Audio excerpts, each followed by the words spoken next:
welcome back to our channel. Today we're reviewing the NARS Ita Brush Dupe that we found on Amazon. This brush cost us, I think, around $2 and then it was $1 for shipping. So you're saving over $70 with this dupe, so we're hoping it works well. So first of all, if you guys don't know, the NARS Ita brush is super popular for contouring. We don't have the Ita brush because it's so expensive, so we can't compare it for you today. But from what we can tell, it's like the same body, like same shape, and this one even says NARS on it. I'm not sure if the Ita brush is hollow because this one is, which is kind of odd. But it seems like the same like ergonomics, like holding shape. Yeah. If we talk about the packaging just in general, not even comparing, I think this brush seems pretty sturdy. You would think like with a hollow brush, you can see the bristles being held in, like binded together at the end. You would think that it'd be kind of flimsy, but it feels really nice and I wouldn't worry about the bristles falling out at all. So I mean, we'll see if they fall out when we use it, but so far so good. And it's like a matte black packaging. Like she said, it said NARS on the front and the bristles feel very soft, but also dense enough to pack on color. Can you see? Hopefully. Maybe not. Maybe not. Now for our first impressions. We're both gonna put this on and let you know what we think.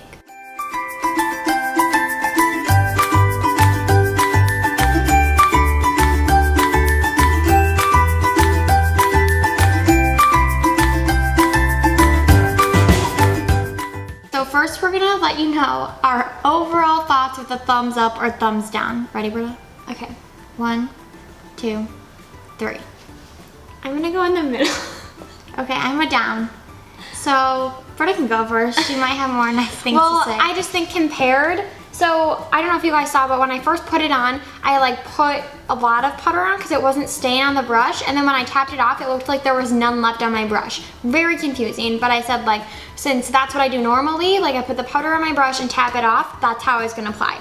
So when I applied, I still feel like you can see it. So even though it didn't look like there was any powder, there was, but then that's kind of a negative for Carly because she put some on and then when she tapped it, she could still see some, but like obviously this brush holds on to powder or something because then when she put it on her face, she got a lot more powder.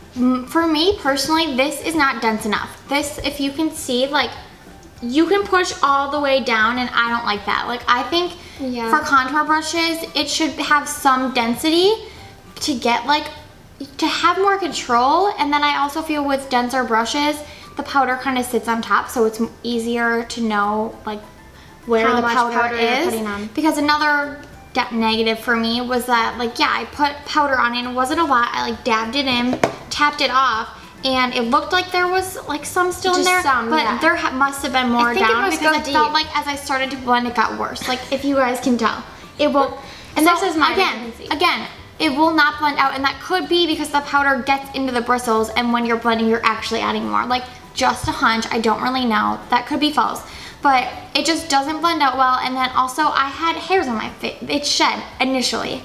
Do I have any? No, but I saw some come out when I was doing it, and I don't think any brush should shed the first time you use it. Like, I totally understand over time, but this is the first time we're using it, and a few came out. So yeah, the hairs, like it definitely sheds for me. Yours didn't, I don't think, but I don't think it did. I don't think mine's the exception. Like this seems like they shed. Oh yeah, I see one. And I don't like the lack of density, like how flimsy the bristles are, and it just does not blend out for me.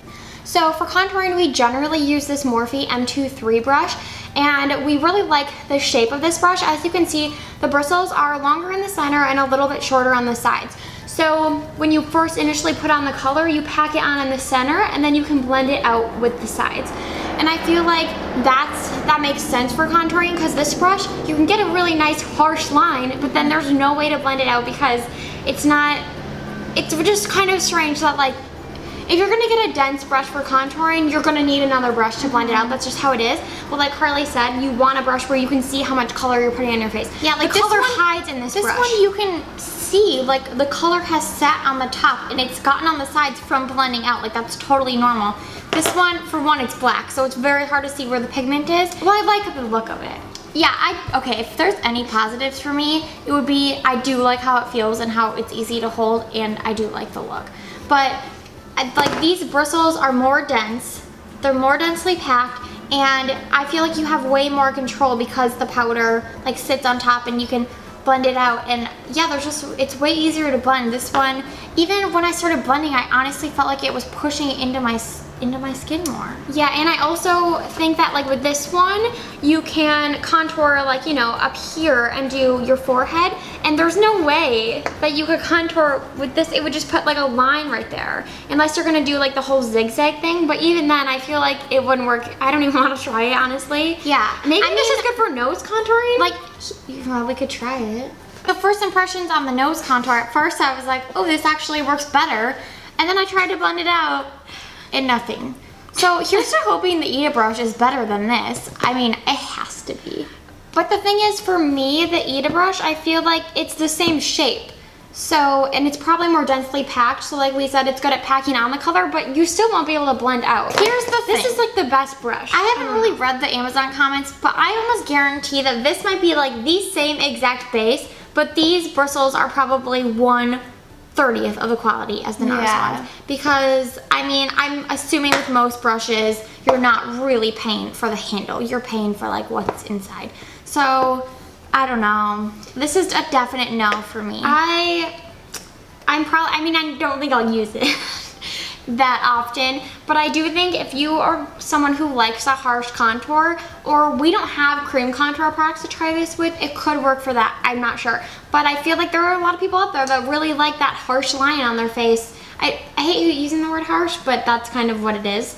And so if you are that type of person and you like a really sleek contour, you might like this.